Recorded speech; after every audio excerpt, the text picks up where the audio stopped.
Oke, coba bayangin deh, kalian lagi ada di sebuah pulau terpencil, bareng 9 orang asing lainnya. Kalian semua diundang sama seorang tuan rumah yang super misterius.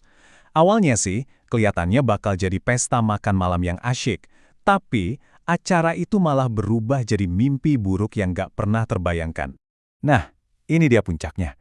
Tiba-tiba, entah dari mana, ada suara aneh dari gramofon. Suara itu bukan nyanyiin lagu loh, tapi suara itu menuduh setiap tamu yang ada di ruangan itu satu persatu sebagai pembunuh. Gila kan? Langsung dong, suasana jadi kacau balau. Apa-apaan ini?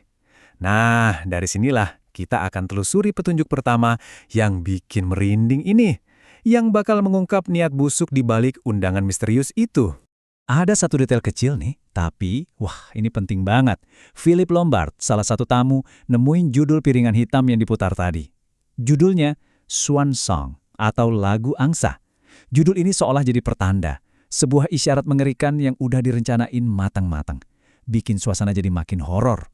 Jelas, semua tamu langsung terguncang. Mereka mulai saling bertanya, siapa sih sebenarnya Tuan Owen ini? Kenapa kita semua yang diundang ke pulau terkutuk ini? Dan ternyata, semua ini udah diatur teman-teman. Setiap tamu diundang dengan alasan yang beda-beda. Semuanya itu, jebakan yang dirancang dengan super cerdik, disesuaikan banget sama latar belakang dan rahasia masing-masing orang. Coba kita lihat deh, jaring kebohongan yang rumit ini. Rogers, si pelayan, dipekerjakan lewat agensi, nggak pernah ketemu bosnya. Vera Claythorne diundang untuk jadi sekretaris. Dr. Armstrong dipanggil untuk urusan medis. Sampai Philip Lombard yang ngaku dibayar cuma buat datang dan ngamatin. Masing-masing undangan itu jebakan yang sempurna. Dan disinilah kepingan puzzle-nya mulai nyambung. Waktu mereka bandingin surat undangan masing-masing, mereka sadar sesuatu. Nama tuan rumahnya, entah itu Ulik Norman Owen atau Una Nancy Owen, kalau disingkat jadi UN Owen. Dan UN Owen terdengar persis seperti unknown, tak dikenal. Gila, tuan rumah mereka adalah sosok tanpa nama. Di tengah kepanikan itu, Hakim Wargrave dengan tenang menyimpulkan sesuatu yang bikin semua orang merinding. Dia bilang, kita ini diundang sama orang gila, seorang pembunuh gila yang berbahaya. Nah, dari yang tadinya cuma bingung, sekarang mereka semua benar-benar ketakutan. Ancaman yang tadinya cuma sebatas suara, sekarang jadi kenyataan yang brutal. Kematian pertama terjadi, dan ini jadi bukti kalau semua ini bukan main-main. Ironis banget. Di tengah suasana tegang, Anthony Marston, si anak muda yang sombong, malah dengan angkuhnya ngajak bersulang untuk kejahatan. Dia sama sekali nggak sadar kalau kata-katanya itu bakal jadi kata-kata terakhirnya.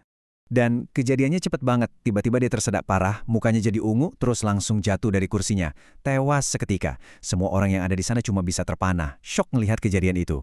Dr. Armstrong langsung bergerak cepat. Dia periksa gelasnya Marston.